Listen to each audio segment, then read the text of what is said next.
Welcome back to the Deep Dive. Hey there. So today we're unpacking something that I think gives pretty much everyone a little bit of that sweaty palm feeling. Oh, for sure. Even if you fly all the time. Even the most, seasoned road warriors among us. We are talking about travel anxiety. And not just any kind. It's that very specific stress that hits you the moment you walk through those sliding doors into a huge, noisy airport terminal. Right. The echo, the announcements, the thousands of people rushing around, the stakes just feel so high. Well, exactly. If you mess up, it's not like you lose $10. You could miss a flight to a whole other continent. And now let's add another layer to that. Imagine doing it all in a second language. That is the nightmare scenario for so many people, right? It's not just where is the gate, it's did I just misunderstand a crucial announcement? Or what is this very serious-looking security officer asking me right now? Precisely. Yeah.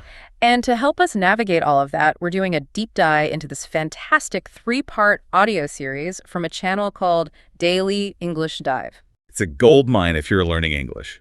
Or even if you just want to feel more confident when you travel. Yeah, the hosts, Sophie and Jack, they have this great dynamic that really frames the whole experience perfectly. I love their setup. You've got Sophie, who is this calm, knowledgeable guide.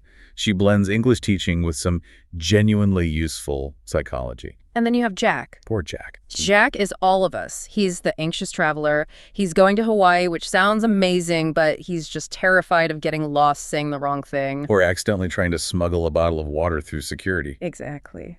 So our mission today is to follow Jack on his journey from the terminal entrance right up to the beach in Hawaii. We're going to pull out all the essential airport English vocabulary he learns. But we're also going to clear up some really common misconceptions. And this is the part I found fascinating.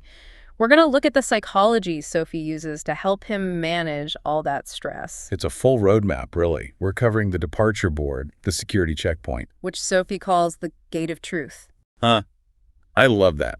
Then the boarding gate, the flight itself, and finally, immigration. So let's start. Jack's in the terminal. He's just stepped inside, and he is immediately overwhelmed. It's loud, it's big, and Sophie gives him his very first piece of advice. She calls it finding a visual anchor. This is such a great grounding technique. Your brain just goes into sensory overload in that environment. You don't know where to look. Right. So Sophie tells Jack, stop looking at the people, look up, find the departures board, that massive screen with all the flights. It sounds so simple, but it really does work. It stops the spinning. But, speaking of the English here, departures and arrivals, I feel like those can get mixed up when you're rushing. Oh, they definitely can. Just think of it this way. Departures are for you. Departing. Yeah. You are leaving. Arrivals are for people coming in. And if you're staring at the arrivals board for your flight to Hawaii, you're going to have a panic attack because it's just not there. It's not going to be there. Yeah.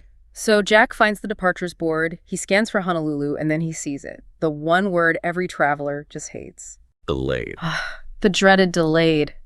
And this brings us to misconception number 1 from the source. Jack sees that and thinks, great, I have more time, I can go grab a coffee. Which sounds logical. The plane is late, so I can be late. It sounds logical, but it is a terrible, terrible idea. Sophie corrects him right away. She says that delay times are not fixed. They can change, they can get shorter. And the airline is not going to call your cell phone to let you know. Not a chance. So the rule is you always stick to the original schedule no matter what the board says. Yeah. Just treat that delay as a lie until you are physically on the plane. I like that. Trust no one. Okay, so Jack's on time. He heads to the check-in counter to deal with his bags. And this is another area where the vocabulary can trip people up. For sure. Which bag is which? Sophie breaks it down into 2 main types. Checked baggage and carry-on. And checked is the big suitcase, right? Yep.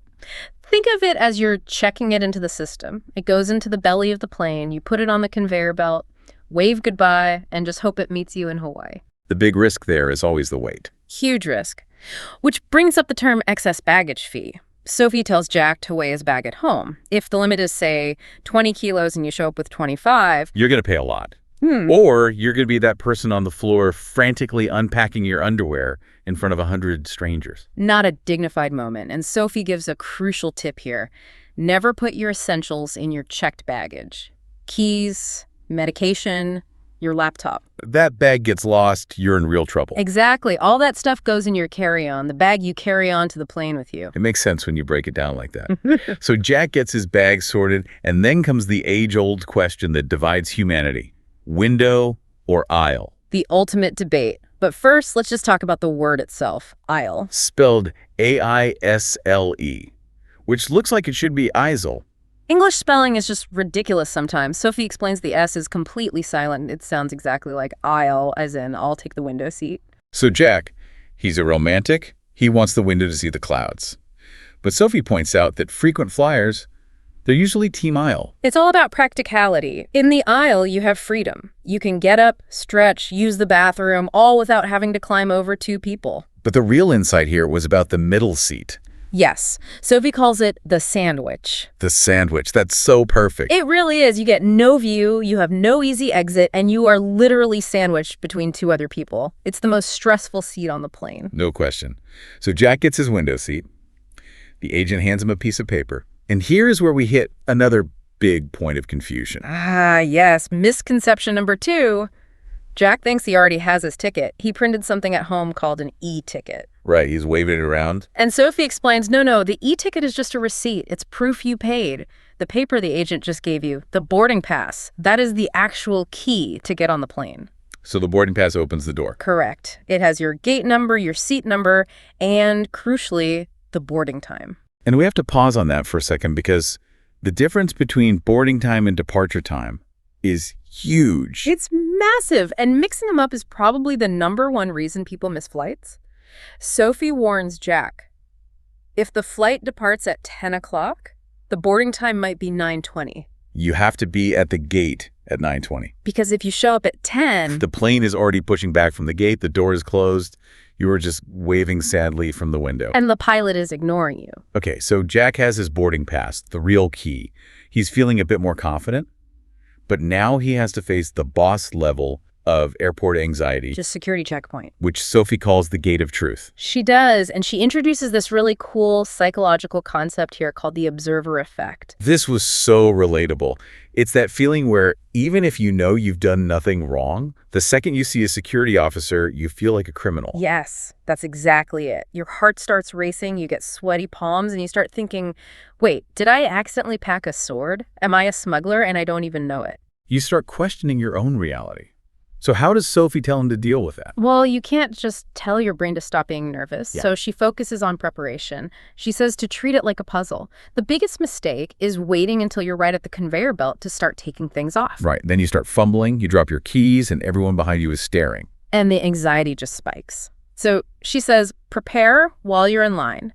Take off your belt, your watch, get your laptop out of your bag before it's your turn. And she has a system for the trays, right? The big 3 rule. A great system. Tray 1 is for your large electronics. Laptops have to be out of the bag and lying flat. Okay. Tray 2 is for your liquids in that clear plastic bag.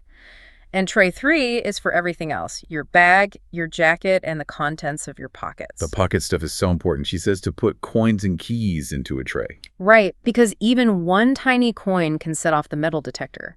And if you beep, you get more attention, which triggers more of that observer effect anxiety. Okay, we have to talk about the liquids. The 100 milliliter rule. It's so confusing. Sophie calls this the liquid myth. Jack thinks, and a lot of people think this, that if he has a big 200 milliliter bottle of shampoo, but it's almost empty, that it's okay. It seems logical. It's a small amount of liquid. But security logic isn't normal logic. Sophie clarifies. They don't care about how much liquid is inside. They care about the size of the container. If the bottle says 200 milliliters on it, it's going in the trash. I have lost some very good sunscreen that way. It's painful. We all have.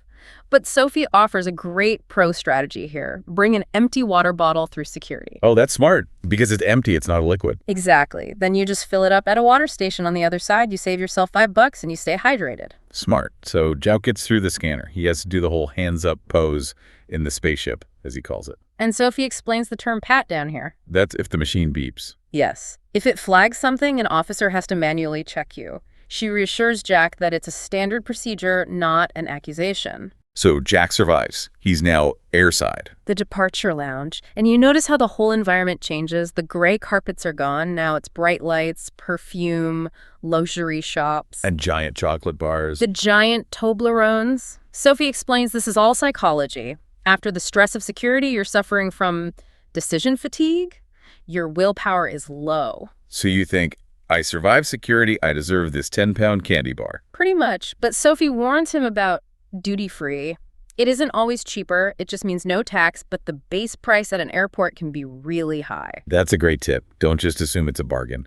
So while Jack is avoiding the temptations, Sophie teaches him a skill called ambient awareness. It's a great term. It means you can relax, but you keep one ear sort of open, passively scanning for keywords in the announcements. Specifically for gate changes or final calls. Exactly. You don't want to be so absorbed in your book that you miss that your flight is now leaving from the other end of the terminal. Right, so Jack finds his gate, and he sees everyone already standing in a huge line crowding around the desk, even though boarding hasn't started. Yes. The Great Gate Scrum. Sophie uses the scarcity principle to explain this. But the seats are assigned. Why is everyone rushing? They're not fighting for seats. They're fighting for overhead real estate. Oh, bin space. Bin space is scarce. People are worried that if they board last, there won't be room for their carry-on. That makes perfect sense. It's a resource war.